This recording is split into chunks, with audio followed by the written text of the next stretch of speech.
Si Puti at ang lihim ng kagubatan. Si Puti ay isang kutitap na maliit na kuneho na nakatira sa gilid ng kagubatan.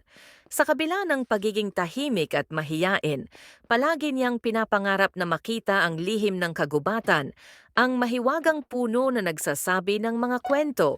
Isang araw, habang naglalakad siya sa kagubatan, nakatagpo siya ng isang matandang pagong na nakaupo sa ilalim ng isang puno. Magandang araw po, Ginoong Pagong.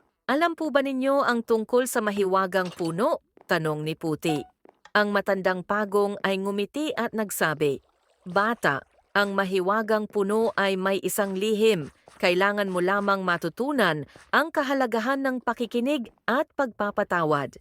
Nagpatuloy si Puti sa kanyang paglalakbay at habang papalapit siya sa gitna ng kagubatan, nakatagpo siya ng isang grupo ng mga hayop na nagtatalo. Ang isang puno ay nahulog at sinisisi ng mga hayop ang isa't isa.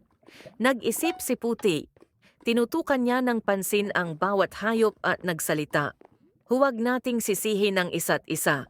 Ang bawat isa sa atin ay may bahagi sa nangyari, kaya't magtulungan tayo at magpatawad.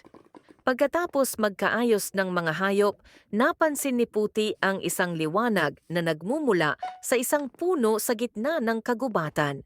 Nilapitan niya ito at doon nakita ang mahiwagang puno. Salamat Puti, sabi ng puno. Dahil sa iyong malasakit, nahanap mo ang lihim.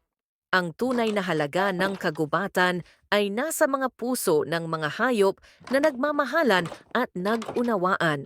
Simula noon, natutunan ni Puti na ang tunay na lihim ng kagubatan ay hindi nakatago sa puno, kundi nasa malasakit at pagkakaibigan ng bawat isa.